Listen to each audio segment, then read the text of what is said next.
ప్రభువు నా ప్రభుతో సెలవిచ్చిన వాక్కు, నేను నీ శత్రువులను నీ పాదములకు పీఠముగా చేయు వరకు నా కుడి పార్శ్వమున కూర్చుండుము.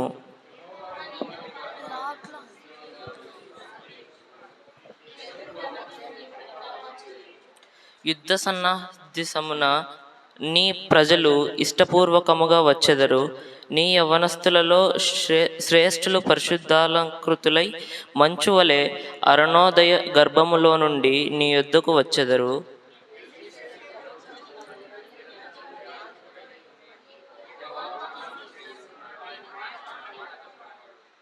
ప్రభువు నీ కుడి పార్శ్వమునందుండి తన కోప దినమున రాజులను నలుగగొట్టును. అన్ని జనుల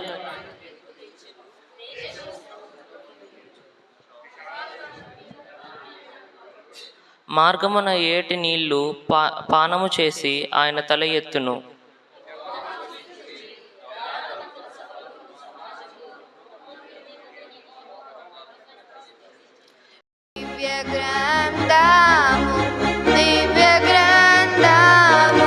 ఎచటనైనా వెతకిన సహాయం దొరకును. కష్టములు వచ్చిన దుఃఖములు కలిగిన విడువకుండా చదువుడి దివ్య గ్రంథం. ఆమేన్. స్తోత్రం స్తోత్రం స్తోత్రం దేవా యేసయ్య తండ్రి, ఈ విధంగా మేమంతా కూడి తండ్రి నిన్ను ఆరాధించే తండ్రి మహిమ మాకు దయచేసినందుకు నీకు వందనాలు చెల్లిస్తున్నాం తండ్రి. యేసయ్య ఇక మీదట కూడా మీరే మమ్మల్ని నడిపించి తండ్రి వాక్యం ద్వారా తండ్రి మీరు మాతో మాట్లాడండి తండ్రి. యేసయ్య ఆత్మీయంగా మేము మీలో బలపడటకు సహాయం చేయండి తండ్రి. దినదినము మేము అభివృద్ధి చెంది తండ్రి యేసయ్య తండ్రి నీలో నాటబడుటకు మాకు సహాయాన్ని దయచేయండి తండ్రి. యేసయ్య పాస్టర్ గారి ద్వారా మాట్లాడే ప్రతి మాట తండ్రి యేసయ్య తండ్రి మా జీవితంలో మేము యేసయ్య అలవాటు చేసుకోవడానికి సహాయం చేయండి తండ్రి. యేసయ్య దాని ప్రకారంగా మేము జీవించే విధంగా మీరే నాకు తోడే నడిపించమని వేడుకున్నాం తండ్రి. యేసయ్య తండ్రి మీరే ప్రతి విషయంలోనూ సహాయం చేయండి తండ్రి. యేసయ్య ఆరాధన ద్వారా పాటల ద్వారా మీరు మహిమపరచబడ్డారని మేము నమ్ముచున్నాం ప్రభు. యేసయ్య ఇక మీదట కూడా తండ్రి యేసయ్య ఆది నుంచి అంతవరకు తండ్రి మీ కృపలో మమ్మల్ని నడిపించండి తండ్రి. యేసయ్య తండ్రి మేము అభివృద్ధి చెంది తండ్రి యేసయ్య తండ్రి మీ చిత్త ప్రకారం జీవించే బిడ్డలుగా మమ్మల్ని తీర్చిదిద్దమని వేడుకున్నాను తండ్రి. యేసయ్య ఆది నుంచి అంతవరకు మీరే తోడే నడిపించండి తండ్రి. ఈ ఆరాధన మొత్తం మీ చేతులకు అప్పగిస్తున్నాను తండ్రి. యేసయ్య మీరే ప్రతి విషయంలో తోడే నడిపించమని నజరేయుడైన యేసుక్రీస్తు నామములో అడిగి వేడుకుంటున్నాను తండ్రి. ఆమేన్. దేవునికి మహిమ కలుగును గాక. కూడి వచ్చిన మీ అందరికీ నా ప్రత్యేకమైన ధన్యవాదాలు తెలియజేస్తుంటున్నాను. హల్లెలూయా హల్లెలూయా. దేవుని యొక్క మహాకృప అనుదినము ఆయనకు నూతనంగా పుట్టు వాత్సల్యతను బట్టి దేవుడు మనలను మన సంఘంలో ఉన్నటువంటి బిడ్డలందరినీ కుటుంబాలను చిన్నపిల్లల మొదలు పెద్దల వరకు కూడా ఆయన కృపలో మనలందరినీ కూడా భద్రపరిచి సజీవ లెక్కలో ఉంచి ఈ రోజున ఆయన యొక్క సన్నిధానంలో మనం ఈ రీతిగా దేవుని నామాన్ని గణపరచడానికి దేవుడిచ్చిన గొప్ప కృపను బట్టి దేవునికి స్తోత్రాలు చెల్లిస్తూ ఉంటున్నాను. హల్లెలూయా హల్లెలూయా. పరిశుద్ధ గ్రంథము నుండి యోహాను సువార్త 21వ అధ్యాయం 3-4 వచనాలు చదువుకుందాం. యోహాను సువార్త 21వ అధ్యాయము 3-4 వచనాలు. నేను చేపలు పట్టబోదునని వారితో అనగా వారు మేమును నీతో కూడా వచ్చేదమని వారు వెళ్ళి దోణి ఎక్కిరి, కానీ ఆ రాత్రి ఏమీయూ పట్టలేదు. సూర్యోదయం మొగుచు ఉండగా యేసు దరిని నిలిచెను. అయితే ఆయన యేసు అని శిష్యులు గుర్తుపట్టలేదు. హల్లెలూయా హల్లెలూయా. ఈ వాక్య భాగంలో మనం గమనిస్తూ ఉంటున్నప్పుడు 20 అధ్యాయములో మనం చూస్తే యేసుక్రీస్తు ప్రభుల వారు తన మహిమను విడిచిపెట్టడము, పాపులైనటువంటి మనుషులందరి కొరకు ఈ భూమికి రావటం, తను తాను బలిగా అర్పణగా అర్పించుకోవడం, తిరిగి పునరుద్ధానుడై 3వ రోజున విశ్రాంతి దినమునైన సజీవుడిగా లేవడము, ఇవన్నీ జరిగాయి. తిరిగి శిష్యులందరూ కూడా భయముతో బిక్కుబిక్కుమంటూ ఒక గదిలో ఉన్నారు. యేసు ప్రభుల వారు ఏమయ్యాడో ఏమో అన్నటువంటి ఆందోళన. మరి ఆదివారపు ఉదయాన్నే మగ్ధలేని మరియా లేచి పరిగెత్తుకుంటూ ఎక్కడికి వెళ్ళేది, సమాధి దగ్గరికి వెళ్ళడము, అక్కడ యేసు ప్రభుల వారు లేరు, ఆయన లేచి ఉన్నాడు అని పరిగెత్తుకుంటూ మరలా శిష్యులకు చెప్పడము, ఇవి చెప్పినా కానీ శిష్యులు మాత్రము వచ్చి ఏం చేసి ఉండాలా, అయ్యో నా ప్రభువు లేచాడు అని ప్రభుల వారిని గొప్పగా ఊరంతా కూడా ఆయన ఏం చేసి ఉండాలా, ఊరేగించి చక్కగా దేవుని ఘనపరుస్తూ స్తుతిస్తూ మహిమపరుస్తూ యెరూషలేము యొక్క ప్రయాణంలో ఎలాగైతే ఆయన తీసుకువెళ్ళారో చిట్ట చివరి ప్రయాణంలో ఆ రీతిగా దేవుణ్ణి ఘనపరిచి ఉండాలి. కానీ వీరేం చేశారు అని అంటే ఒక గదిలో ఉన్నారు, అందరూ కూడా అక్కడే ఉండిపోయి భయపడుతూ ఉన్నారు. అయితే మూసినటువంటి తలుపులు మూసినట్టుగా ఉండగానే యేసుక్రీస్తు ప్రభుల వారు ఆ గదిలోనికి వెళ్ళాడు, వారిని గద్దించాడు, వారికి సమాధానం ఇచ్చినాడు. నేనే అని ఆయన రుజువు చేసుకున్నాడు. ఆయన చేతి గాయాలు చూపెట్టాడు. చేతి గాయాలు చూపెట్టినప్పుడు తోమా అన్నటువంటి శిష్యువు నమ్మకపోతే ఆ గాయముల్లో చేయి పెట్టి మరి చూచాడు. ఇవన్నీ కూడా జరిగాయి. పేతురుతో మాట్లాడాడు, పరలోకపు తాళపు చెవులు నీకు ఇస్తున్నాను. ఇవన్నీ కూడా ఇచ్చి తిరిగి ఆయన పరమందున్నటువంటి తండ్రి యొద్దకు వెళ్ళి మరలా కిందికి వచ్చాడు. ఎందుకు వచ్చాడు? ఈ విషయాలన్నీ కూడా మనము గమనించుకుంటూ వస్తే యేసుక్రీస్తు ప్రభుల వారితో పాటు 3.5 సంవత్సరపు కాలము శిష్యరికం చేసినటువంటి 12 మంది శిష్యులు, అందులో ఒకడు ఇస్కరియోతు యూదా మరణించాడు. మిగిలినటువంటి 11 మంది శిష్యులు కూడా యేసు ప్రభుల వారితోనే ఉన్నారు. ఆయన చేసిన అద్భుతాలు ఆశ్చర్యకరమైన కార్యాలన్నీ చూచారు. అయినప్పటికీ కూడా దేవుడు ఇన్ని గొప్ప కార్యాలు చేస్తే బలిగా అర్పణగా అర్పించుకొని పునరుద్ధానుడు అవ్వడము, వారిని కలవడము, సమాధానం చెప్పడం, పరలోకమందున్నటువంటి తండ్రి యొద్దకు వెళ్ళడం, తిరిగి రావడం, వారి ఎదుట వచ్చి నిలబడినప్పుడు కూడా వారు ఏం చేయలేకపోతున్నారు ప్రభుల వారిని అంటే గుర్తుపట్టలేని పరిస్థితుల్లో వారు జీవిస్తున్నారు. ఇన్ని అద్భుతమైనటువంటి కార్యాలు చేసి వారి చేతులకు అధికారం ఇచ్చి అభిషేకమునిచ్చి మీరు సర్వలోకమునకు వెళ్ళి సర్వ సృష్టికి సువార్తను ప్రకటించండి అని దేవుడు చెప్పినప్పుడు కూడా వీటన్నిటిని కూడా ఏం చేశారు? వీళ్ళు ప్రక్కన పెట్టారు. యేసు ప్రభుల వారితో ఉన్న వాళ్ళే, యేసుక్రీస్తు ప్రభుల వారు చేసిన అద్భుత ఆశ్చర్యకరమైన కార్యాలను చూచిన వారు ప్రభుల వారి యొక్క మాటను తిరస్కరించి వినకుండా వీరు ఏం చేస్తున్నారు అంటే అందులో ప్రథమపడినటువంటి ఆయన శిష్యుడు ఏం చెప్తున్నాడు ఇక్కడ 3వ వచనంలో, పేతురు నేను చేపలు పట్టబోదునని వారితో అనగా వారు మేమును నీతో కూడా వచ్చేదము అని అంటున్నారు. 11 మంది ఈ బ్యాచ్. 11 మందిలో మొట్టమొదటి ప్రథమమైనటువంటి శిష్యుడు పేతురు. ఆయన చేతికి ఏమి ఇచ్చినాడు దేవుడు? ఏమి ఇచ్చినాడమ్మా? పరలోకపు తాళపు చెవులు నీకు ఇస్తున్నాను అని చెప్పాడు. ఎంతో గొప్ప ధన్యత చూడండి. అంత గొప్ప అధికారమును చేపట్టిన, అభిషేకము పొందుకున్న, దేవుని యొక్క ప్రేమను రుచి చూచినప్పటికీ, దేవుని కార్యాలు చూచినా, దేవుడు చెప్పినటువంటి మాట ఏమిటినంటే మీరు సర్వలోకానికి వెళ్ళండి, సర్వ సృష్టికి సువార్తను ప్రకటించండి, తండ్రి యొక్కయు కుమారుని యొక్కయు పరిశుద్ధాత్మ దేవుని యొక్క నామమున మీరు అందరికీ బాప్తిస్మం ఇవ్వండి అని ఈ మాటలు చెప్తే వీరు ఇవన్నీ ఆ గొడవ అంతా పక్కన పెట్టి మరలా వీళ్ళు ఎక్కడికి వెళ్తున్నారు? మొదటి స్థితికి, విడిచిపెట్టి వచ్చిన స్థితికి. మొట్టమొదటి స్థితి ఏది వీరిది అంటే యేసు ప్రభులు వారు భూమి మీదకి వచ్చినప్పుడు 33.5 సంవత్సర కాలంలో ఆయన సేవ పరిచర్యను ప్రారంభించినప్పుడు శిష్యులు ఏర్పరచుకుంటున్నప్పుడు వీరు నది అద్దరిని ఏం చేసుకుంటున్నారు? వలలు విప్పుకుంటూ దాన్ని సరి చేసుకుంటూ రాత్రంతా శ్రమ పడ్డాము కానీ ఒక్క చేప కూడా దొరకలేదు అన్నటువంటి సందర్భంలో యేసుక్రీస్తు ప్రభుల వారు పేతురును వీళ్ళందరినీ కూడా కలుస్తున్నట్టుగా మనం గమనిస్తున్నాం. హల్లెలూయా. ఇప్పుడు ఇది ఇక్కడ ఏ సందర్భము? 3.5 సంవత్సరం యేసుతో ఉండి అభిషేకం పొందుకొని, అధికారం పొందుకొని, అన్నీ పొందుకొని, దేవుడు ఇచ్చిన మాటలన్నీ కూడా విని కూడా వీరి యొక్క జీవితంలో మరలా ఎక్కడికి పోతున్నారు వీళ్ళనంటే మరలా చేపలు పట్టుకోవడానికి సముద్రంలోనికి నేను వెళ్తున్నాను అని పేతురు చెప్తున్నాడు. నేను వెలుచు ఉన్నానన్నాడు కానీ మిగిలిన వారిని పిలవలేదు. కానీ వీళ్ళేమంటున్నారు? మేము కూడా నీతోనే వచ్చేదాము. హల్లెలూయా.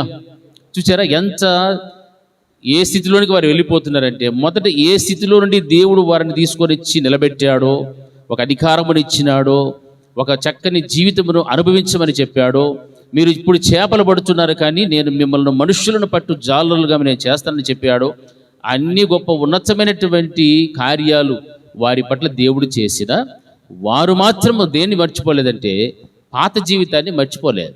దేవుడిచ్చిన క్రొత్త జీవితాన్ని మర్చిపోయారు. దేవుడు చెప్పిన మాటలను మర్చిపోయారు. దేవుడు వారికి ఇచ్చినటువంటి అభిషేకాన్ని మర్చిపోయాడు. దేవుడు వారికి ఇచ్చిన అధికారమును మర్చిపోయారు. అన్నీ మర్చిపోయారు. కానీ మరలా సముద్రంలోనికి వెళ్ళాలి, అక్కడే చేపలు పట్టుకుంటాం. 3.5 సంవత్సరం మరలా మనం ఎక్కడున్నామో యేసుతో ఉన్నాం కాబట్టి మనం వలేస్తే ఏం పడతాయి? చేపలు పడతాయి అనుకొని వెళ్ళింటారు. పాపం వల వేశారు, చేపలు పడ్డాయా? పడలేదు. హల్లెలూయా. చేపలు పడలేదు. ఏం కారణము అంటే దేవుడు వీరికి అప్పగించిన పని ఒకటి, వీరు చేస్తున్న పని మరొకటి. హల్లెలూయా. నా ప్రియమైనటువంటి దేవుని బిడ్డారా, వాక్యంలో మనం గమనిస్తూ వస్తే సీమోను పేతురు నేను చేపలు పట్టబోదునని వారితో అనగా వారు మేమును నీతో కూడా వచ్చేదమని అంటున్నారు. వారు వెళ్ళి దోణి ఎక్కిరి, కానీ ఆ రాత్రి ఏమీ పట్టలేదు. హల్లెలూయా. మరి సూర్యోదయం అవుచూ ఉండగా యేసుక్రీస్తు ప్రభువు ఎక్కడికి వచ్చారు? మళ్ళా అద్దరికి, ఆ సముద్రం యొక్క అద్దరికి వచ్చి నిలుచుకొని చూస్తూ ఉన్నాడు. హల్లెలూయా. దానికి మునుపంతా కూడా జరిగిపోయిన విషయాలు, శిష్యులను కలవడము, సమాధానపరచడము, గద్దించడము, కనపరుచుకోవడము, మగ్దలేని మరియ సమాచారాలు అన్నీ జనన మరణ పునరుద్ధాలు అయిపోయిన తర్వాత తండ్రి యొద్దకు వెళ్ళి మరలా ఈ యొక్క విడబడినటువంటి ఈ శిష్యుల యొద్దకు యేసు ప్రభులు వారు వచ్చారు. మరి యేసుక్రీస్తు ప్రభుల వారికి వేరే ఆప్షన్ లేదంటారా? నేను వీళ్ళకి అన్నీ ఇచ్చేశాను, తాళపు చెవులు గుర్తులు కూడా వీళ్ళకే ఇచ్చినాను, మరి వీళ్ళు లేకపోతే నాకు ఇంకొకరు లేరు, ఈ శిష్యులే ఈ భూమి మీద వెళ్ళి సువార్తను ప్రకటించాలి అనేటువంటి ధోరణితో ఏమైనా యేసు ప్రభుల వారు వచ్చారా? లేదు. వీళ్ళే నాకు కావాలని వచ్చారా? కాదు. యేసుక్రీస్తు ప్రభుల వారు ఆయన మన నుండి ఆశించేది ఏమీ కాదు. కానీ ఈరోజు మనం గమనించాల్సింది, మనకు ఏదో అవసరం ఉంది. హల్లెలూయా. మనకు ఏదో ఒక అవసరం ఉంది. ఆ అవసరమును తీర్చడానికి యేసుక్రీస్తు ప్రభుల వారు మన కోసం మరలా పరలోకానికి వెళ్ళి తిరిగి అద్దరిని నిలిచోండి సూర్యోదయం అవుతుండగా ఆయన చూస్తూ ఉన్నాడు. హల్లెలూయా. మరి యేసుక్రీస్తు ప్రభుల వారి యొక్క శిష్యులైతే వారు చేసిన పని ఏమిటంటే ముందంతా కూడా విడిచిపెట్టేశారు. ముందు స్థితిని అంతా విడిచిపెట్టి తిరిగి దేవుని ఎద్దకు వచ్చిన తర్వాత ఈ దేవునితో ఉన్నటువంటి అనుబంధాన్ని వీరు మరచి విడిచి పాత జీవితం చేపలు పట్టడానికి వీరు వెళుతూ ఉన్నారు అంటే మరి ఎంత దేవునికి దుఃఖము కలిగి ఉంటుంది. మరి వీరందరినీ కూడా దేవుడు రక్షించి వీరికి అధికారం ఇచ్చి, తాళపు చెవి గుర్తులిచ్చి, రక్షణనిచ్చి, అభిషేకమునిచ్చి, అధికారమునిచ్చి అన్నీ ఇచ్చిన అయినా ప్రాణం పెట్టాడు. ప్రాణం పెట్టినా కానీ వీరు సరి చేసుకోవలసినవి ఇంకా సరి చేయబడలేదు. కాబట్టి పరమునకు వెళ్ళినటువంటి క్రీస్తు యేసు ప్రభులు వారు మరలా భూమి మీదకి వచ్చి సముద్రం యొక్క అద్దరిని నిల్చొని చూస్తూ ఉన్నాడు. అప్పుడు వీరి పరిస్థితి ఎలా ఉందంటే రాత్రంతా మరలా ఏం చేసినారు? వీళ్ళు చేపలు పట్టడానికి వాళ్ళు వేసినారు. అక్కడ ఏమీ దొరకలేదు. వాక్యం సెలవిస్తుంది ఖచ్చితంగా. వాక్యంలో ఉన్నటువంటి మాట చూస్తే వల్లి దోణి ఎక్కిరి, కానీ ఆ రాత్రి ఏమీ పట్టలేదు. సూర్యోదయమవుతుండగా యేసు ధరిని నిలిచెను, అయితే ఆయన యేసు అని శిష్యులు గుర్తుపట్టలేదు. హల్లెలూయా. అంటే యేసు ఆమెను గుర్తుపట్టలేనంత స్థితిలోనికి ఎవరు వెళ్ళిపోయారు? ఎన్ని రోజులైంది? యేసు ప్రభులు వారు మరణించాడు, పునరుద్ధారణయ్యాడు, వీళ్ళందరితో కలిశాడు. నెక్స్ట్ కమింగ్ సండే అనుకోండి, ఆ సండేకి అంతా యేసుస్వామిని ఏం చేశారు వీళ్ళు? అప్పుడే మర్చిపోయారు. ఎంతకాలం ఉన్నారు యేసుస్వామితో? 3.5 సంవత్సరం ఉన్నారు. ఆయన వెనకంటి నడిచారు, ఆయన చేసినవన్నీ చూశారు, అన్నిటి కూడా పాల్పంపులు పొందారు.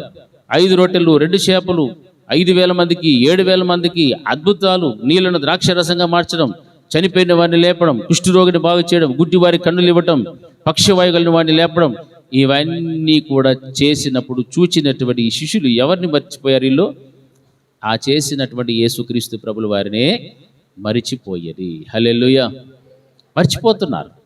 మరి మరిచిపోయారు అంటే వారిలో దేవుని యొక్క వాక్యము, దేవుని యొక్క ఆలోచనలు స్థిరపరచబడలేదు. ఆ వాక్యానుసారమైన జీవితము బట్టి వారు సరి చేసుకోలేదు. కాబట్టి ఆయన మరలా వచ్చి అద్దరిని నిలుచుండి చూస్తూ ఉన్నాడు. ఇప్పుడు ఆ సందర్భంలో వారికి ఏది అవసరమో రాత్రంతా కూడా కష్టపడినటువంటి ఈ ప్రజలకు ఏమి లేదు, అక్కడ ఫలితం ఏమాత్రము కూడా లేదని వాక్యము ఖచ్చితంగా సెలవిస్తూ ఉంది. హల్లెలూయా. హల్లెలూయా. ఒకవేళ మనకే ఇట్లాంటి ఒక శిష్యులు మనకున్నారు అనుకుందాం. మీకే 11 మంది యేసుస్వామికి ఉన్నట్లు 12లో ఒక ఆయన చనిపోయాడు. మిగిలిన 11 మంది అలాంటి శిష్యులే మనకు ఉన్నారు అనుకోండి. మనం అన్నీ ఇచ్చి, అధికారం ఇచ్చి, గుర్తులు ఇచ్చి, అన్నీ ఇచ్చి మరలా వచ్చేసరికి వీళ్ళు మరలా దాన్ని అంతా విడిచిపెట్టి పాత జీవితానికి వెళ్ళారు అనుకోండి. మనం వాళ్ళని ఏం చేస్తాము? కోప్పడతాము. మీకు ఎంత బుద్ధి చెప్పినా మీకు వేస్ట్, మాట వినే బ్యాచ్ మీరు కాదని ఇంకో బ్యాచ్ని రెడీ చేస్తామా లేదా? మరి యేసుస్వామి ఇన్ని గొప్ప కార్యాలు చేశాడు, ప్రాణం పెట్టాడు, తిరిగి ప్రాణాన్ని తీసుకున్నాడు, సజీవుడిగా లేచాడు, మరణాన్ని విరిచాడు, అన్నీ చేసిన దేవునికి వీళ్ళు తప్ప ఇంకెవరు లేదా? యేసుస్వామికి ఉన్నారు, మస్తుగా ఉన్నారు, దండిగా ఉన్నారు. అయినా యేసుక్రీస్తు ప్రభులు వారు తన ప్రాణం పెట్టింది వీళ్ళ కోసమే కాదు కానీ సమస్త భూమి మీద ఉన్నటువంటి మనుషులందరి కోసం ప్రాణం పెట్టాడు.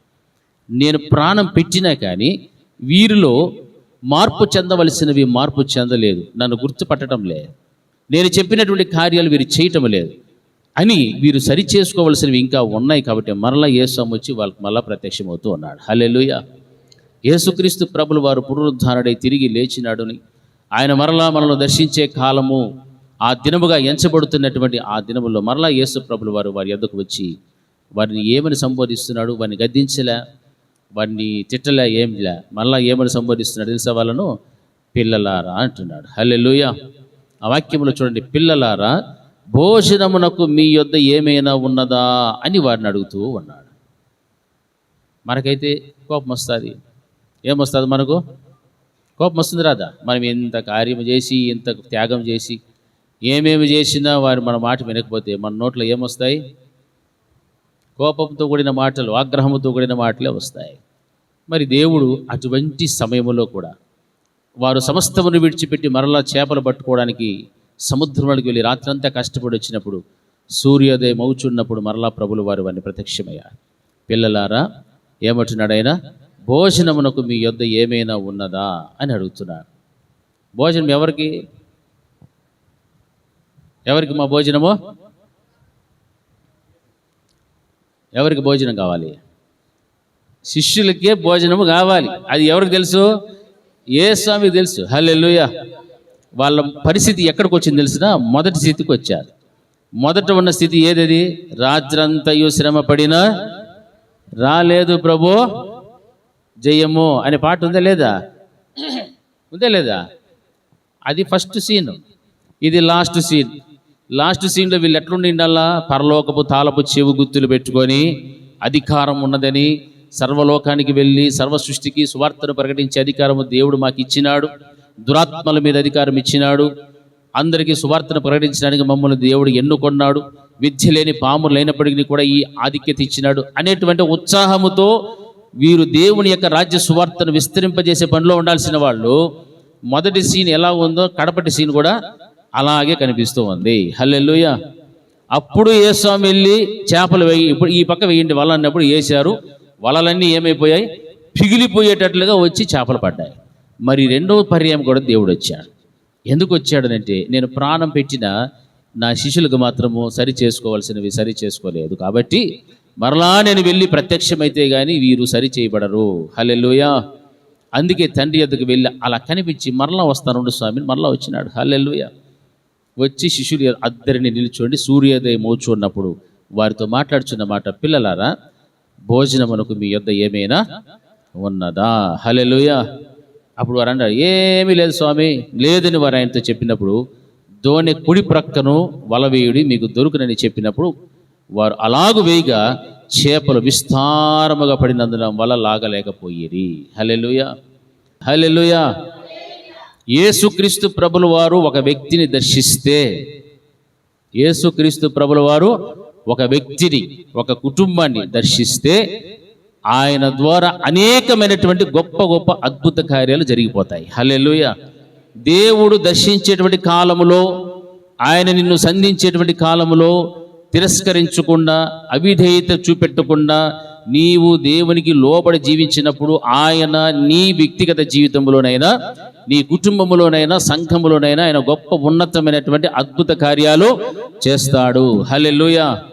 హల్లెలూయా. రాత్రంతా కష్టపడ్డారు, ఏమీ ఫలితం లేదు. ఏమీ ఫలితం లేకపోగా యేసుస్వామి వచ్చి నిలబడుకొని చూస్తూ ఉన్నాడు. నేను చెప్పిన పని చేయకుండా వీరు లోకానుసారమైన జీవితంలోకి వెళ్ళిపోయారు.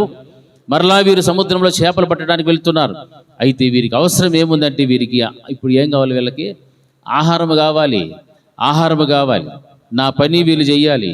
నా పని చేయడం లేదు, ఆహారం కోసం సముద్రం మీదకి వెళ్ళి వీరు కష్టపడుతున్నారు అని దేవుడు చూచి మరలా వారిని ఏం చేస్తున్నాడు? దర్శిస్తూ ఉన్నాడు. హల్లెలూయా.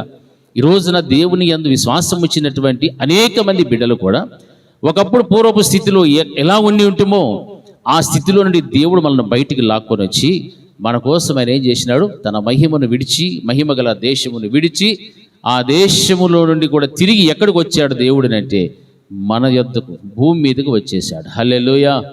భూమి మీదకి ఎందుకు వచ్చినాడు? మనందరి పాపముల కొరకు తన ప్రాణమును పెట్టుటకు. హల్లెలూయా. తన రక్తమును చిందించుటకు ఆయన ఈ లోకములోనికి రావటం జరిగాది. హల్లెలూయా. మరి వచ్చినా కానీ ఆయన రక్తము ద్వారా రక్షించబడినటువంటి అనేక మంది ప్రజల యొక్క జీవితాల్లో మనం గమనిస్తే పూర్వపు స్థితిని విడిచిపెట్టినటువంటి వారు విడిచిపెట్టి వచ్చిన తర్వాత ప్రభువు వారి యొక్క ఉపదేశానుసారముగా వాక్యానుసారంగా నడవలేక మరలా ఎక్కడికి వెళ్ళిపోతున్నారు? మరలా ఎక్కడికి? లోకంలోనికి వెళ్ళిపోతున్నారు. పూర్వపు స్థితి, పూర్వపు ఆలోచన విధానం, ఆ స్థితిలోనికి వెళ్ళిపోతున్నారు. మరలా ప్రభులు వారిని ఏం చేస్తున్నట్లు? ఆయన పెట్టినటువంటి ప్రాణమునకు, ఆయన చిందించిన అమూల్యమైన రక్తమునకు విలువ లేకుండా వారి జీవితముల ద్వారా దేవునికి దుఃఖమును కలుగు చేస్తున్నారు, కానీ దేవునికి సంతోషము కలిగించేటువంటి జీవిత విధానము కనిపించడం లేదు. అందుకే ప్రభులు వారు, నేను ప్రాణం పెట్టినప్పటికీ కూడా నా ప్రజలు ఇంకా మారలేదు, నా ప్రజలు వారి యొక్క ప్రవర్తన మారలేదు, వారి యొక్క బుద్ధులు మారలేదు, నా ప్రజలు నేను చెప్పినటువంటి వాక్యానుసారమైన జీవితమును జీవించడం లేదు అని దేవుడు మన కోసం ఏం చేస్తున్నంటే అద్దరిని నిలుచుండి నీ కోసం నా కోసమైనా ఎదురు చూస్తూ ఉన్నాడు. హల్లెలూయా, హల్లెలూయా. ఆ మొదటి స్థానంలో, మొదటి దశలో శిష్యుల యొక్క పరిస్థితి ఎలా ఉందంటే కష్టపడుతున్నారు కానీ ఫలితం లేని పరిస్థితి. చివరి దశలోకి వచ్చేప్పుడు కూడా మరలా అదే కష్టాన్ని వెతుక్కుంటూ వెళ్తున్నారు, అదే జీవితం అని అనుకుని వెళ్తున్నారు. దేవునితో మేము గడిపాము చాలు, ఇక మా వృత్తిలోనికి మేము వెళితే మాకు రావాల్సిన దీవెన ఉన్నతంగా ఉంటుంది, మేము ఆశించిన దానికంటే ఎక్కువ చేపలు మేము పట్టగలుగుతాము. ఇక్కడ లెక్క కూడా చెప్పేశాడు, 153 చేపలు ఆ వలలో ఉన్నట్టుగా. ఆయన అంటున్నాడు, భోజనము చేయటానికి మీ యొద్ద ఏమైనా ఉన్నదా అని అడిగినప్పుడు ఏమీ లేదన్నారు. అయితే ప్రభులు వారు వలలు ఈ పక్క వేయమని చెప్పాడు, కుడి ప్రక్కన. వలలు నిండుగు చేపలు పడ్డాయి, 153 చేపలు. హల్లెలూయా. అప్పుడు వారు అనుకొని ఉండొచ్చు, దీంట్లో ఏదైనా మంచి సైజు చేప ఒకటి తీసుకొని పోయి యేసుస్వామికి ఇప్పుడు ఏం చేయాలా, వంట చేసి పెడదాము, మంచి ఫ్రై చేసి పెడదాము అని అనుకోండొచ్చు. కానీ అక్కడ జరిగిన సమాచారం తెలిసిన వారు ఒడ్డునకు వస్తున్నట్లే ప్రభులు వారు చెప్తున్న మాట, ఇదిగో నిప్పులు, రొట్టెలు, ఆ తర్వాత ఏమున్నాయి? చేపలు. హల్లెలూయా. ఆల్రెడీ ఏం చేసి పెట్టాడు దేవుడు? సిద్ధం చేసి పెట్టాడు. హల్లెలూయా. ఒక వ్యక్తిని దేవుడు దర్శిస్తే ఆ వ్యక్తి యొక్క హృదయ అంతరంగమును ఎరిగి ఆ వ్యక్తికి ఏది అవసరమో ఆ అవసరము తీర్చడం కోసం నీ ప్రభులు వారు నీ ఎద్దకు వస్తున్నాడు, కానీ నీ ఎద్ద నుండి ఏదో ఆశించడానికైతే మాత్రమో కాదు. నీకు ఏదో ఒకటి అవసరం ఉంది, నీ వ్యక్తిగత జీవితంలో, ఆత్మీయతలోనో, ఆర్థికంలోనో, ఆరోగ్య విషయంలోనో ఏదో ఒకటి నీకు కొరత అనేటువంటిది ఉంది. ఆ కొరతను తీర్చడం కోసమే 2026 సంవత్సరాలకు పూర్వం ఎలాగైతే దిగి వచ్చాడో, పరలోకం నుండి దిగి వచ్చిన జీవాహారము నేనే అని సెలవిచ్చి ఆయన శరీరధారిగా వచ్చి ఆది యందు వాక్యము, వాక్యమే దేవుడు, దేవుడే వాక్యమని మన చేతుల్లో ఈ రోజున పరిశుద్ధ గ్రంథం వచ్చారు. ఈ పరిశుద్ధ గ్రంథములో ఉన్న ప్రతి మాట కూడా ఆయన హృదయములో ఉన్నటువంటి, ఆయన మనసులో ఉన్నటువంటి మాటలు మనందరితో పంచుకుంటున్నాడు. మనం ఇంకా పూర్వపు స్థితిని విడిచిపెట్టాలని, ఆ విడిచిపెట్టి వచ్చినటువంటి స్థితిని మరలా మనము రుచి చూడకూడదని ఆయన ప్రాణం పెట్టి మనం రక్షించుకున్నాడు. రక్షించబడినటువంటి విశ్వాసిగానే మనం ఉండాలని, పరిశుద్ధతలోనే మనం కొనసాగాలని, పరలోక రాజ్యమును స్వతంత్రించుకోవాలని దేవుడు ప్రతి ఆదివారము లేకపోతే ఆయా సందర్భాలలో దేవుడు మనతో మాట్లాడుచూ ఉన్నాడు. మనందరి కోసం ఆయన ఏం చేస్తున్నాడు? అద్దరిని నిలుచుని చూస్తూ ఉన్నాడు. హల్లెలూయా, హల్లెలూయా. దేవుని యొక్క మందిరానికి వచ్చేటప్పుడు మనం ఒకటి జ్ఞాపకం తెచ్చుకోవాలి, అందరికంటే ముందుగా ఎవరు వస్తారు? మందిరానికి? దేవుడు వస్తాడు. యేసుస్వామి అందరికంటే ముందుగా వస్తే ఎవరి కోసం వచ్చినాడు ఆయన? ఎవరి కోసమ్మా? చెప్పండి గట్టిగా, ఎవరి కోసమో? నీ కోసం దేవుడు దిగి వస్తే ఆయన వచ్చి ఇక్కడ నిల్చుకొని చూస్తూ ఉంటాడు. నా బిడ్డలకు ఏది అవసరమో దాన్ని ఇవ్వటానికి ఆయన అద్దరిని ఆ రోజున నిలుచుండి శిష్యులకు ఏది అవసరమో నిప్పులు, రొట్టెలు, చేపలు సిద్ధం చేసి ఉన్నట్టుగా ఆయన అన్ని సిద్ధం చేసి ఇక్కడ నిలుచుకుంటే మనం మాత్రము జమీందారులు మాదిరి వస్తాం. అంత జమీందారులే మనము, పిల్ల జమీందారులు, పెద్ద జమీందారులు, అన్ని జమీందారు కేసులే. ఈ జమీందారులు వచ్చేప్పుడు దేవుడు ఏం చేస్తాడు? ఈ జమీందారు ఎన్ని గంటలకు వచ్చినాడు అని రాసుకుంటాడు, రాసుకోడా? ఇది తెలుసా మీకు? ప్రతి ఒక్కటి రాసుకుంటాడు. హల్లెలూయా. ఈ జమీందారు ఎన్ని గంటలకు లేచి వెళ్ళిపోతాడు, ఎన్ని గంటలకు వచ్చి కూర్చుంటాడు, అన్నీ రాసుకుంటాడు. మనము ఎలా రావాలి? సమయాన్ని పాటించాలా వద్దా? 9 గంటలకు చర్చ్ అంటే ఎన్ని గంటలకు వచ్చి కూర్చోవాలి ఇక్కడ? మొన్న ఒకటి చూశాను, మీకు చెప్తాను. ఒక గొప్ప వ్యక్తి గ్రీనింగ్ హోల్డర్ ఏమంటారుగా గెజిటెడ్ ర్యాంకులో ఉన్నటువంటి ఒక పెద్ద ఆఫీసరు ఒక ఊరికి పోయినాడంట. ఒక ఊరికి పోతే అక్కడ చూస్తే ఒక 9 గంటలకు 10 గంటలకు ఆరాధన అంటే ఈయన అరగంట ముందుగా వెళ్ళాడంట. అరగంట ముందుకు వెళ్తే అక్కడ వెళ్ళి చూస్తే పాస్టర్ కూర్చోనాడంట. పాస్టర్ గారిని చూసి ఈయన నాకు తెలిసిన ఆయనే అని ఆయనతో మాట్లాడి, పాస్టర్ గారు వందనాలు అని చెప్పి ఇలాగ నేను ఇప్పుడు గెజిటెడ్ ర్యాంక్లో వచ్చినాను ఇక్కడికి అంటే ఆయన పెద్ద పట్టించుకోలేదంట. పాస్టర్ నువ్వు గెజిటెడ్ ర్యాంక్ అని చెప్పినా కానీ ఆయన పెద్ద పట్టించుకోరా.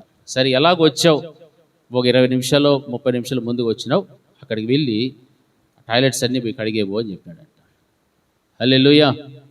ఎవరైనా ఆఫీసర్ గ్రీనిక్ గెజిటెడ్ ర్యాంకుతో ఉన్నటువంటి ఆఫీసరు ఒక పాస్టర్ దగ్గరికి వచ్చి, నేను ఇప్పుడు గెజిటెడ్ అయినాను, ఈ ఊరికి వచ్చినాను, ఇలాగ వస్తే ఈ మందిరం కనిపించింది, ఇక్కడికి వస్తే నువ్వు ఉన్నావు, చాలా సంతోషం అంటే ఇప్పుడు పాస్టర్ చెప్పిన మాట, నువ్వు వెళ్ళి టాయిలెట్లన్నీ క్లీన్ చేసేవో అని చెప్పినావు. ఈయన ఒక్కసారి ఏమైంటుంది, గెజిటెడ్ ర్యాంకు ఆ మాట చెప్తే ఎలా ఉంటాడమ్మా? నేనే మీకు చెప్పాను అనుకో, మీరు ఎలాగవుతారా? షాక్ అవుతారు మీరు. చెయ్యి పాస్టర్ నన్ను పోయి బాత్రూమ్ గడగమంటాడు, నేనేమి నా లెవెల్ ఏమి నా రేంజ్ ఏమి, మీ లెవెల్ మీ రేంజ్ అంత ఏడబెట్టాలా? సంఘానికి బయటే, సంఘంలోనికి వస్తే నేనైనా నువ్వైనా అందరూ గట్టి చెప్పండిరా, అందరము సమానం. హల్లెలూయా.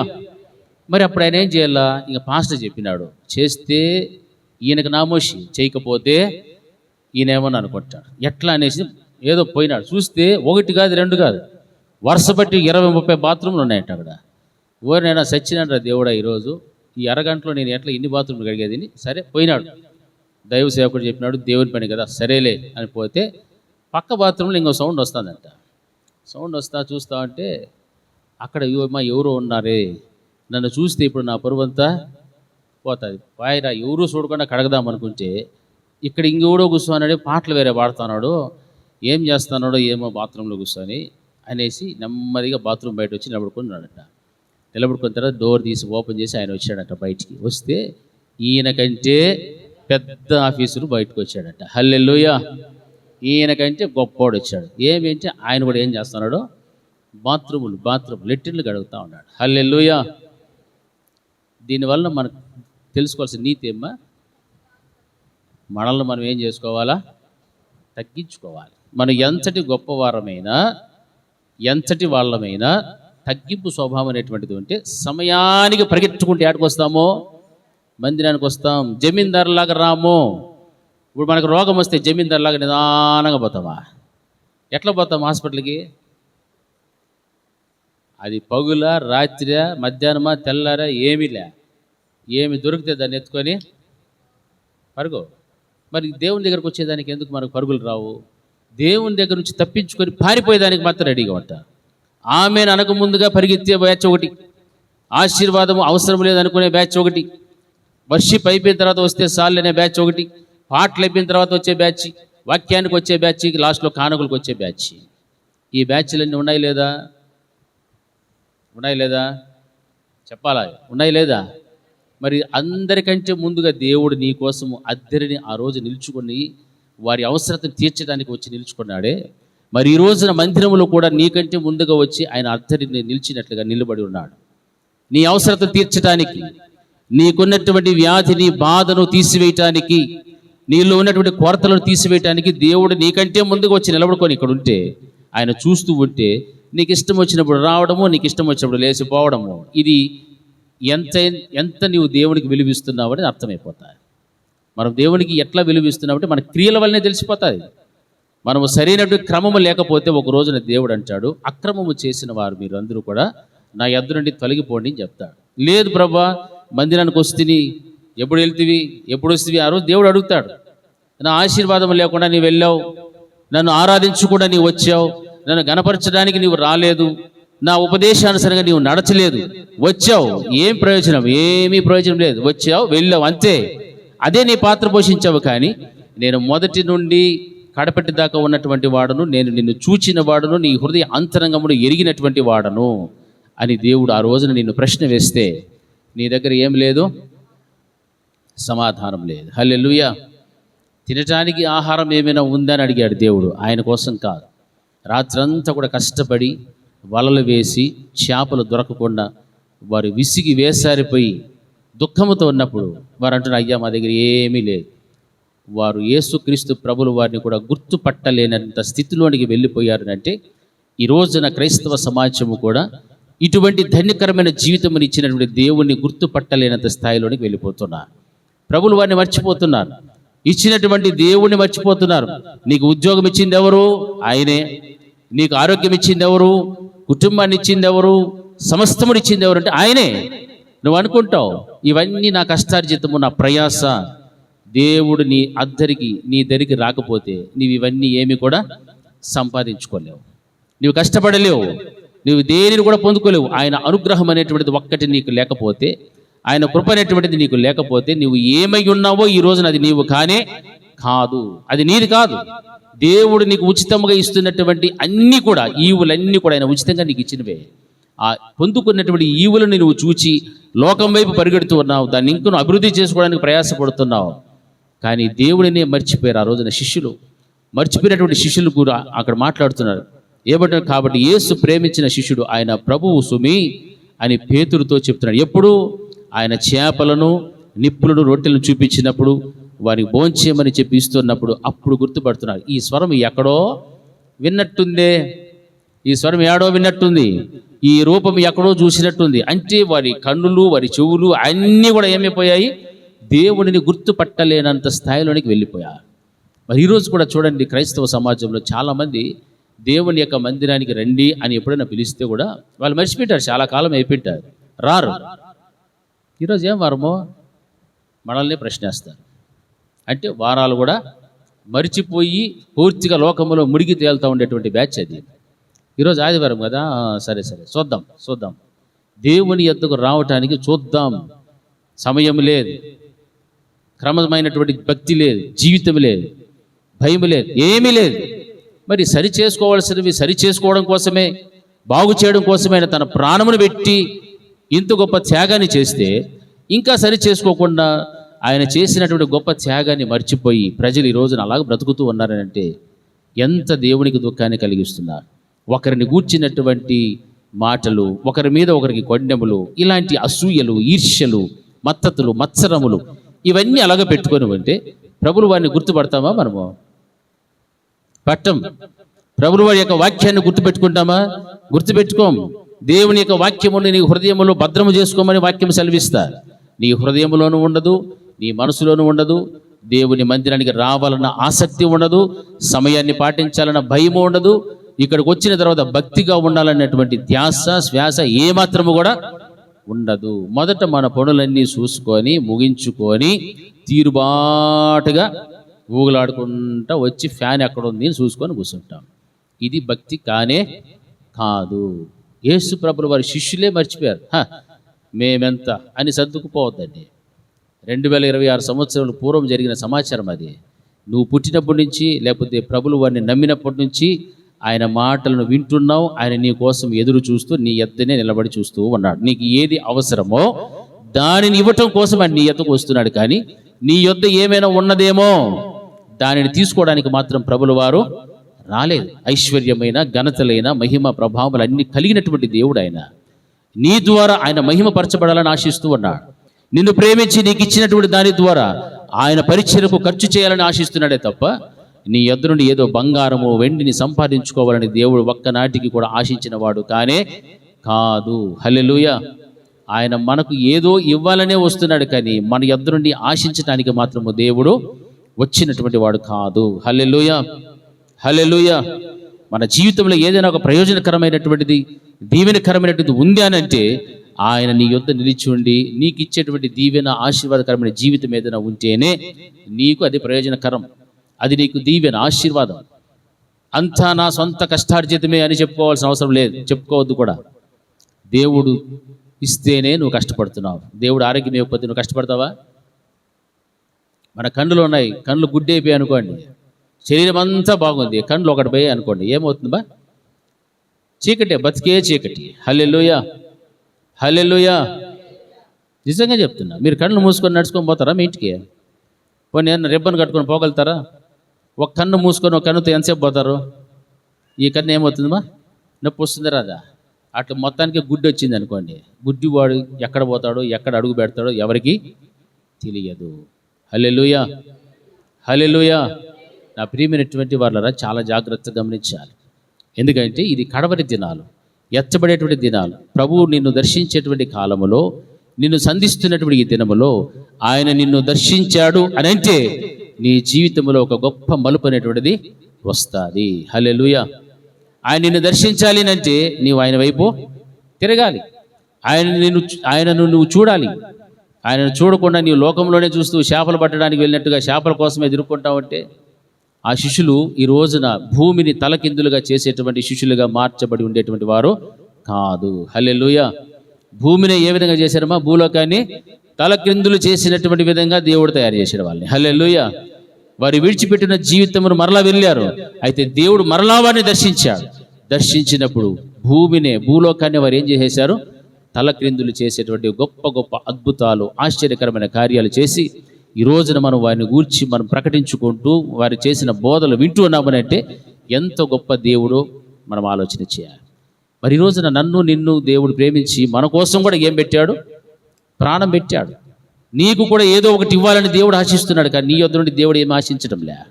మరి అలాంటప్పుడు మన పూర్వపు స్థితిని ఏదైతే విడిచిపెట్టామో దాన్ని మరలా మనం వెనుకకు తిరిగి చూడొద్దు. చూడకుండా మనము ఎవరి వైపు చూడాలా? దేవుని వైపే చూడాలి. హల్లెలూయా, హల్లెలూయా.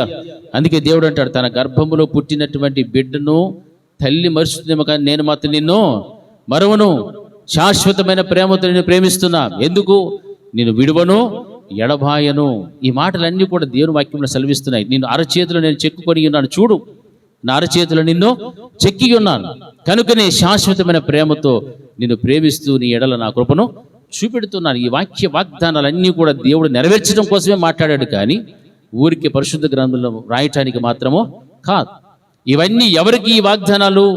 ఆయన మార్గంలో నడుస్తున్నటువంటి వారికి, ఆయన యందు భయము భక్తి కలిగి జీవించేటువంటి బిడ్డలకు, ఆయనను ప్రేమించేటువంటి వారికి, ఆయన కొరకు నిలబడేటువంటి వారికి, ఆయనను సంపూర్ణంగా విశ్వసించి పరలోక రాజ్యం వైపు తమ దృష్టిని పెట్టినటువంటి వారి కొరకే ఈ వాగ్దానాలన్నీ కూడా. హల్లెలూయా. మరి ఈ వాగ్దానాలు కావాలంటే మనకంటూ ఒక దేవుడు ఉన్నాడు. ఆయన మన కొరకు అద్దరిని నిలిచి ఉండి చూస్తూ ఉన్నటువంటి దేవుడు, మన అవసరతలను తీర్చేటువంటి వాడు. నీవు విశ్వసించాలి. నీవు ఎప్పుడైతే ఆయన యందు నమ్మకం ఉంచుతావో, విశ్వాసం ఉంచుతావో, అప్పుడు దేవుడు గొప్ప మహిమల కార్యాలు నీ ఎట్లా జరిగిస్తాడు. హల్లెలూయా, హల్లెలూయా. ఎందుకంటే మన ప్రయాణం, మన యొక్క జీవనం, మన ఆహారం, మన భద్రత, అన్ని విషయాలలో కూడా ప్రభు మన కష్టములు అన్నిట్లో కూడా మనం కాపాడుతూ భద్రపరుస్తూ వచ్చేటువంటి వాడే, కానీ మనల్ని ఎప్పటికీ కూడా ఆయన చేయి విడిచిపెట్టి అనాథలుగా విడిచిపెట్టేటువంటి వాడు మాత్రము కానే కాదు. హల్లెలూయా. కానీ మనమే దేవుని ఎలా విడిచిపెట్టేస్తామో అనాథగా విడిచిపెట్టేస్తాం.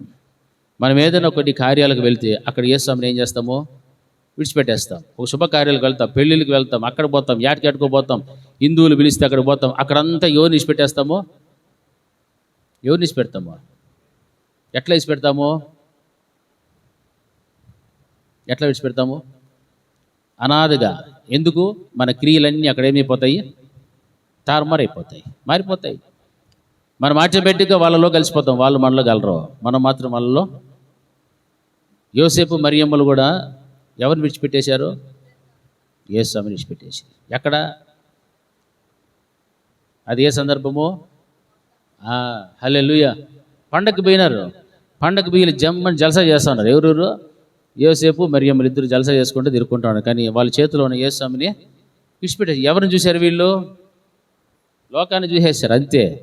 లోకం చూసి ఆ పండుగలో ఉన్నవన్నీ కూడా చూసుకుంటా, ఆహా ఓహో ఇది బాగుంది, ఇది బాగుంది చూసుకున్నారు. వీళ్ళు చేతితో పట్టుకొని వచ్చిన యేసుని మాత్రం వీళ్ళు. కానీ యేసు ఎక్కడికి వెళ్ళిపోయాడు? దేవాలయంలోనికి వెళ్ళాడు. హల్లెలూయా. అక్కడ పోయి ఏం చేస్తున్నాడు? యెషయా గ్రంథం తీసుకొని ఆయన ధర్మశాస్త్రాన్ని బోధిస్తూ ఉన్నాడు. హల్లెలూయా. యేసు కూడా పండుగలో ఎంజాయ్ చేసి ఉండొచ్చు కదా? లేదు. యేసు ప్రభువు వారు వచ్చిన ఉద్దేశం వేరే, ఆయన చేయాల్సిన కార్యం వేరే. మనందరి కోసము తన ప్రాణాన్ని పెట్టడం కోసం వచ్చాడు. ఆయన రాజ్య సువార్తను విస్తరింపజేయడానికి వచ్చాడు. ఈ కార్యాలు చేయడానికి వచ్చాడు, కానీ పండగల్లో ఆనందించడానికి, ఉత్సహించడానికి, సంతోషించడానికి, ఈ లోక సాంప్రదాయాలను అనుసరించడానికి యేసయ్య ఈ లోకానికి రాలే. మనం మాత్రము అన్ని లోక సాంప్రదాయాలు అన్నీ అనుసరించుకుంటా పాడతా లేస్తా పోతా వస్తా నువ్వు నేను నాది నీది అనుకొని వాళ్ళు మనము అంతా ఏకమైపోయి రాసుకొని పూసుకొని అన్నీ చేసుకొని మళ్ళీ ఆదివారం అని వస్తేమే సస్తిమే అన్నట్లు వస్తే వచ్చిరి లేకపోతే లే. ఇలాంటిది క్రైస్తవ జీవితమో కాదు. హల్లెలూయా. యేసుస్వామి ఇక్కడ ఉన్నాడని మన భయం ఉంటే అప్పుడు అందరికంటే ముందుగా మనం ఇక్కడికి వచ్చి ప్రభుల వారిని స్తుతించడం ప్రారంభిస్తాం. భయం లేకపోతే స్తుతి ఆరాధన స్కిప్, ఎగరగొట్టేస్తాం. పాటలు కూడా అయిపోతూ ఉంటాయి, ఎగరగొట్టేస్తాం. వాక్యం కూడా స్టార్ట్ అయింటుంది, అది కొద్దిగా పోతుంది. లాస్ట్లో కానుకల పాట అది అయిపోతుంది. లాస్ట్లో ఆమేన్ అది ఎగిరిపోతుంది. లాస్ట్కి రాలేదులే ఒకే మాట. దానికి నా దగ్గర ఇంకా మళ్ళీ ఏం అడగల్లో కూడా రాలేదులే అనేస్తే అడిగి అయిపోయి ఫినిష్. మళ్ళీ ఏమైనా అడగచ్చక్క మనమా? ఏమి అడిగే పనిలే. రాలేదులే అంటే ఇంక దానికి సమాధానం లేదు. అట్లా ఉండకూడదు.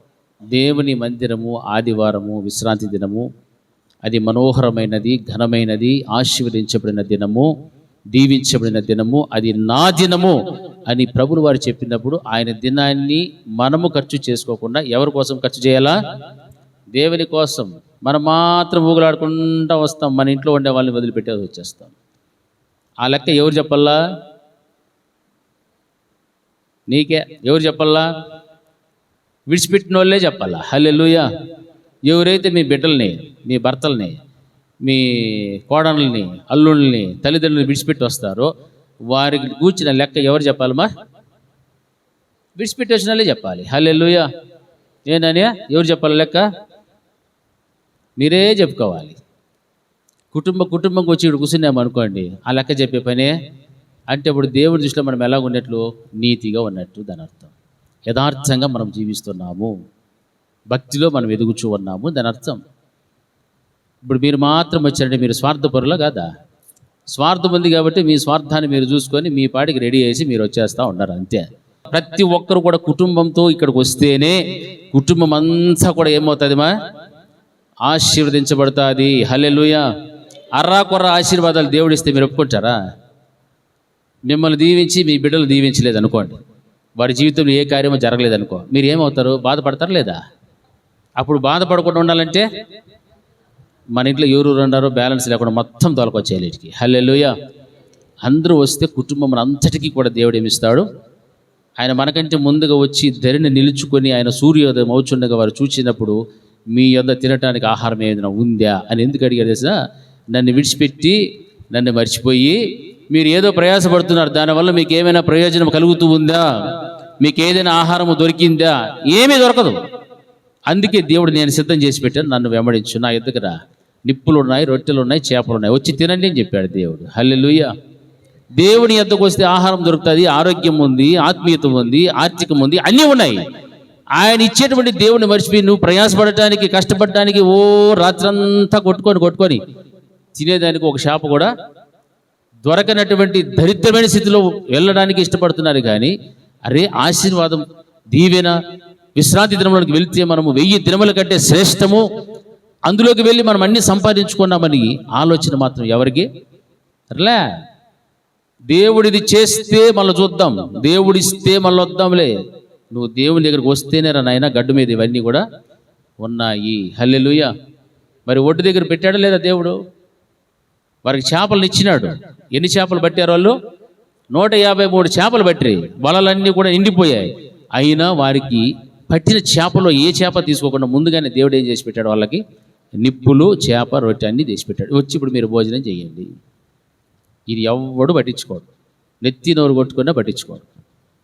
లేదు నేను ఆ పనికి పోతేనే నాకు డబ్బులు వస్తాయి అంటే మనిషి ఏం చూస్తున్నాడు? ఇప్పుడు డబ్బును చూస్తాడు.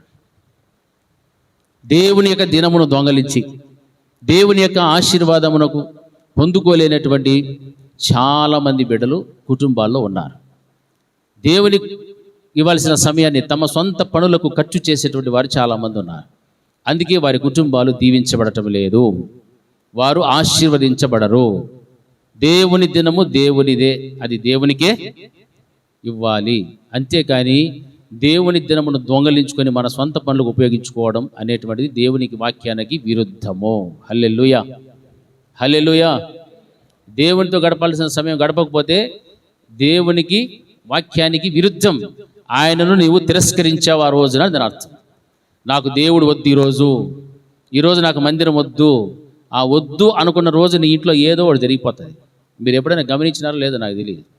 ఏ గొడవో, లేకపోతే ఏ ఒక ప్రమాదమో, లేకపోతే ఏదో ఒక అనర్థమో, నష్టమో ఏదో ఒకటి జరుగుతుంది. ఏం కారణము? నువ్వు దొంగగా దేవుని యొద్ద నిలబడ్డావు కాబట్టి. వాక్యానుసారంగా బ్రతకలే. విశ్రాంతి దినం అనేటువంటిది చాలా శ్రేష్టమైనటువంటిది. దేవుడు చెప్పాడు, ఒక దినం గడుపు, ఆ ఒక దినానికి బదులుగా నీకు ఎన్ని ఇస్తానన్నాడు? 1000 దినముల కంటే శ్రేష్టమును నీవు పొందుకుంటావా? అది శ్రేష్టము దేవుడు ఇస్తానంటే ఆ ఒక దినాన్ని కూడా దొంగలి చేస్తే ఈ శ్రేష్టత్వం ఎక్కడొస్తుంది మనకు? అయిపోయా. ఎవరు అడ్డుగా ఉండేది?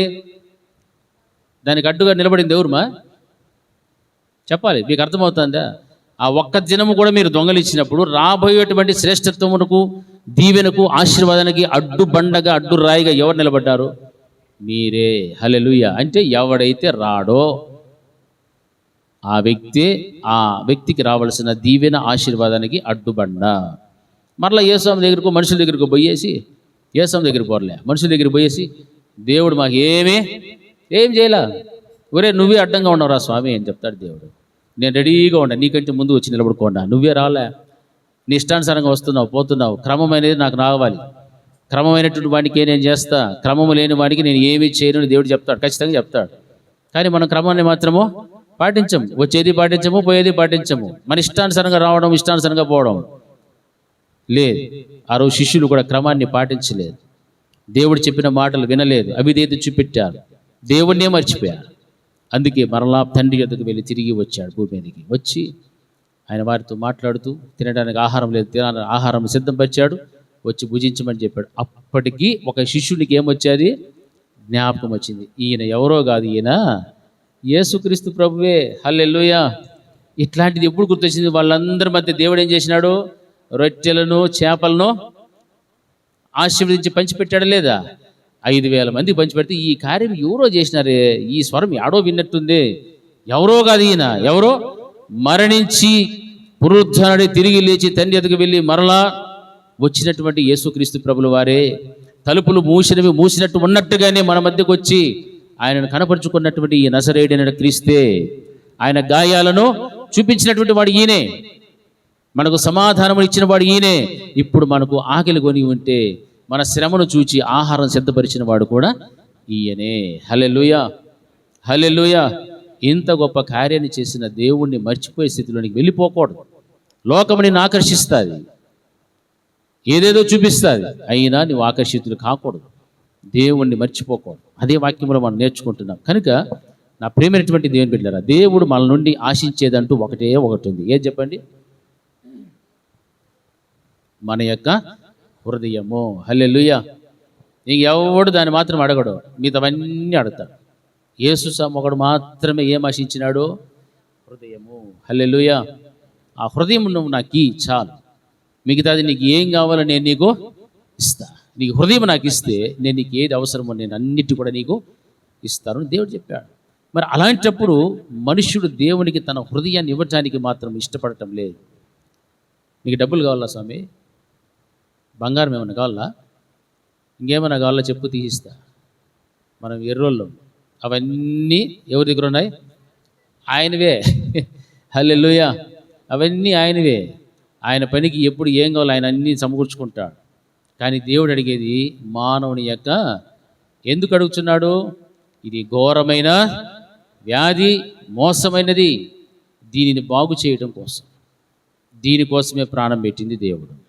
ఈ శరీరంలో ఉన్నటువంటి బలహీనతల కోసం కాదు, హృదయాన్ని బాగు చేయడం కోసం, మనస్సును మార్చడం కోసం, దీనికోసం ప్రాణం పెడితే, ఆ ప్రాణం పెట్టిన దేవుడు నేను అడిగేది ఆ హృదయమే. ఆ హృదయాన్ని శుభ్రం చేసి మెత్తని మాంసపు గుండెగా చేసిన తర్వాత అందులో ఆయన నివాసము ఉండటానికి ఆయన ఇష్టపడుచు ఉన్నాడు. హల్లెలూయా, హల్లెలూయా, హల్లెలూయా. కాబట్టి ఆయన మహిమగల రాజ్యమును విడిచిపెట్టి, తండ్రిని విడిచిపెట్టి, దీన శరీరమును ధరించుకొని, మనందరి పాపముల కోసము త్యాగము చేసి, బలిగా తను అర్పించుకొని, శరీరం అంతా నలగొట్టుకొని, రక్తమును కార్చి ఇంత గొప్ప కార్యములు చేసినటువంటి దేవునికి భూమి మీద సమస్తము కూడా సాధ్యమే. ఆయన ఏమైనా చేయగలుగుతాడు. అయినప్పటికీ కూడా దేవుడు ఆ శిష్యులను మరలా విడిచిపెట్టకుండా మరలా వారి యొద్దకి వచ్చి నిలుచున్నాడు అంటే ఆయన పెట్టినటువంటి ప్రాణము విలువైనటువంటిది కాబట్టి ఆ విలువైనటువంటి ప్రాణము ద్వారా వారు పొందుకున్న రక్షణలో మరలా వారు ఏమవ్వాలి?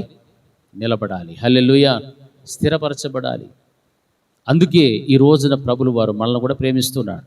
మనం ఎన్ని పర్యాయాలు దేవుని విడిచి మరచినటువంటి స్థితిలోకి వెళ్ళిపోయినా మన కోసం మరలా దేవుడు వచ్చి ఇక్కడ నిలబడి అద్దరిని నిలుచుండి చూస్తూ ఉన్నాడు. హల్లెలూయా. నా బిడ్డలకు ఏదో అవసరం ఉంది, వారు నన్ను విడిచి మరచి వారు ప్రయాసపడుతున్నారు, కష్టపడుతున్నారు, వ్యాధులతో ఉన్నారు, ఇబ్బందుల్లో ఉన్నారు, శోధనలో ఉన్నారు. ఇటువంటి వారికి నేను సహాయం చేయకపోతే ఇంకెవరు సహాయం చేస్తారు అని దేవుడు మనల్ని కోపించకుండా ఆ రోజు శిష్యులను కూడా పిల్లలారా అని సంబోధిస్తున్నాడు. ఈరోజు మనల్ని కూడా దేవుడు అలాగే సంబోధిస్తూ మనల్ని ఆహ్వానిస్తూ ఉన్నాడు. ఆహ్వానించి నీకు ఏది అవసరం, నీకు ఏ కొరతలు ఉన్నాయో వాటిని తీర్చడం కోసమే ప్రభులు వారు ఆ విధంగా మన కోసం ఎదురు చూస్తూ ఉన్నప్పుడు మనము కూడా నా దేవుడు నాకంటే ముందుగా మందిరంలో ఆయన ఎదురు చూస్తూ ఉంటాడన్న భయముతో భక్తితో మనం రావాలి. నీ ఇంటిలో కూడా నా కుటుంబంలో నా దేవుడు ఉన్నాడు, ప్రతిరోజు నువ్వు చేసేటువంటి సహవాసములో నీ దేవుడు ఉన్నాడు, ప్రతి ఆరాధనలో కూడా దేవుడు ఉన్నాడు అనే భయముతో నువ్వు కూర్చుంటే ఖచ్చితంగా దేవుడు నీకు ఏమి ఇవ్వాలో అది ఇచ్చేసి వెళ్ళిపోతాడు. హల్లెలూయా. అది ఇస్తాడు, ఖచ్చితంగా ఇస్తాడు. ఆ విశ్వాసముతో నీవు రావాలి, ఆ నమ్మకంతో నీవు వస్తే ఖచ్చితంగా దేవుడు నిన్ను ఆశీర్వదించినట్లుగా నీ బిడ్డలను ఆశీర్వదిస్తాడు, నీ భర్తను దీవిస్తాడు, నీ కుటుంబం అంతటికీ కూడా క్షేమాన్ని ఇస్తాడు. ఆ కృప దేవుడు మనందరికీ అనుగ్రహించును గాక. అందరూ కూడా మోకరించి ప్రార్థన చేసుకున్నాం. మోకరించడానికి వీలున్న బిడ్డలందరూ కూడా మోకరించండి. మహోన్నతుడైన మా తండ్రి, మీ శాశ్వతమైన ప్రేమను బట్టి మీకు స్తోత్రాలు. తల్లి తన గర్భమున పుట్టిన చంటి బిడ్డను మరచున, ఒకవేళ మరిచినా నేను నిన్ను మరువను సెలవిచ్చి ఉన్నా. ప్రభా, రోజున శిష్యులు ప్రభా మిమ్మల్ని మరిచారు. మీరు ఇచ్చినటువంటి అధికారం, అభిషేకం అన్నీ ఉన్నప్పటికీ కూడా మీ ఆజ్ఞలను కూడా విడిచిపెట్టి సర్వలోకమునకు వెళ్ళి సర్వ సృష్టికి సువార్తను ప్రకటించమని చెప్పిన వారు విడిచిపెట్టి వచ్చినటువంటి ఆ యొక్క సముద్రం మీదకి చేపలు పట్టడానికి మరలా వెళుతున్నారు. వారికి శ్రమే మిగులుతుంది కానీ ఫలితం లేదు. అయితే మరలా మీరు సూర్యోదయం అవుచున్నప్పుడే వారిని మీరు దర్శిస్తున్నారు. మీరు దర్శించేటువంటి కాలంలో మీ గొప్ప అద్భుతాలు మీరు చేయగలుగుతారు, ఆశ్చర్యకరమైన కార్యాలు మీరు చేస్తారు ప్రభా. ఆ విధంగానే ప్రభా సంఘములో ఉన్న బిడ్డలందరినీ కూడా మీరు ఆశీర్వదించండి, దీవించండి. మీరు దర్శించేటువంటి కాలంలో ఎవరు మిమ్మల్ని తిరస్కరించకుండా, మీరన్నా మీ మందిరమన్నా నిర్లక్ష్య స్వభావం లేకుండా ప్రభా విశ్రాంతి దినం అది మనోహరమైనది, ఘనమైనదని ఎంచి అందరికంటే ముందుగా వచ్చి ప్రభా మిమ్మల్ని ఆరాధించడానికి, గణపరచుటకు తండ్రి మీరు కృప దయచేయండి, సహాయమును దయచేయమని ప్రార్థిస్తుంటున్నాను. ఆ విధంగా ప్రభా నాయన మీరు మా అవసరతలను తీర్చడం కోసమే, మాకున్న కొరతలను తీసివేయడం కోసమే మీరు మమ్మల్ని తండ్రి ఎదుర్కొంటున్నారు. అయితే మనుషులైనటువంటి మేము లోకము వైపు చూస్తూ లోకము చేత ఆకర్షింపబడుతూ మిమ్మల్ని మరిచేటువంటి స్థితిలో జీవిస్తున్నాయినా మిమ్మల్ని గుర్తుపట్టలేని స్థితిలోనికి వెళ్ళిపోవచ్చు ఉంటున్నాం. దేవా, మమ్మల్ని అందరినీ కూడా మీరు కనికరించండి, క్షమించండి ప్రభా. మీ వైపు చూడటానికి మాకు సహాయం దయచేయండి. మీరు మా ప్రతి అవసరతను కూడా తీర్చే దేవుడని, ఐశ్వర్యము ఘనత మహిమలు అన్నీ నీవని మేము గుర్తిరిగి ప్రభా వాటి ద్వారా మీ యొద్దకునైనా చేరేటువంటి బిడలుగా జీవించినట్లు మాకు సహాయం చేయమని సమస్తమును మీ చేతులకు అప్పగించుకుంటూ నజరేయుడైన యేసుక్రీస్తు ప్రశస్త నామమును అడిగి పొంది ఉన్నాము తండ్రి, ఆమేన్. నా ప్రాణమా యెహోవాను సన్నతించుము, నా అంతరంగమునందున సమస్తమైన పరిశుద్ధ నామమును సన్నతించుము. నా ప్రాణమా యెహోవాను సన్నతించుము, ఆయన చేసిన ఉపకారములలో దేనిని మరొకము. ఆమేన్. మన తండ్రి అయిన దేవుని ప్రేమయు, ఆయన కుమారుడైన యేసుక్రీస్తు యొక్క కృపయు, పరిశుద్ధాత్మ దేవుని యొక్క అన్యోన్య సహవాసం ఇప్పుడు ఎల్లప్పుడూ నిత్యం నిరంతరం సదాకాలం ఆయన కృపా సమాధానం మనకు మన కుటుంబములకు తోడే ఉండి నడిపించునుగాక. ఆమేన్. ఆమేన్. అందరికీ వందనాలు. Praise the lord.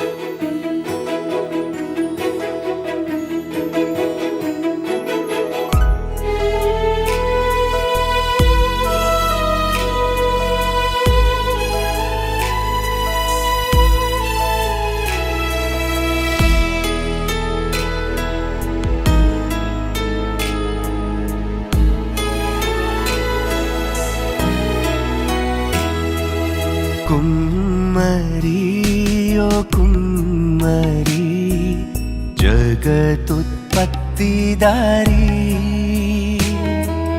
జిగట మన్నైన నా వంక చల్లగా చూడుమయా చల్లగా చూడుమయా కుమ్మరి ఓ కుమ్మరి జగతుత్పత్తిదారి జిగట మన్నైన నా వంక చల్లగా చూడుమయా చల్లగా చూడుమయా